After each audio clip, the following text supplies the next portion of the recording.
নমস্কার। সুবোধ সরকারের বেলুড়। আমি একটা কোনায় দাঁড়িয়ে দেখছিলাম দুটি ছেলে গেরুয়া বসন পরে মন্দিরে সিঁড়ি দিয়ে উপরে উঠছিল। এত মন দিয়ে আমি কাউকে সিঁড়ি স্নেহ করতে দেখিনি, এত ভালোবাসা দিয়ে আমি কাউকে সিঁড়ি থেকে ধুলো তুলতে দেখিনি। সিঁড়ি না, যেন জননীর ত্বক থেকে ধুলো তুলছে।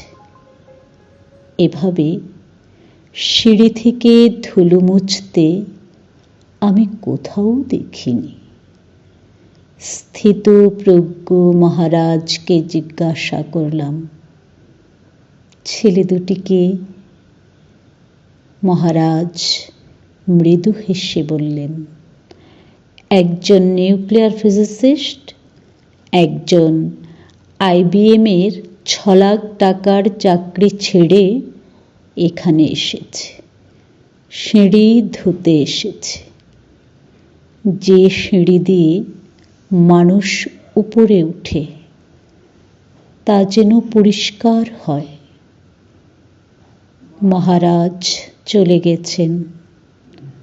সন্ধ্যা নেমে আসছে গঙ্গায়, আমার ভিতরেও নামছে সন্ধ্যা।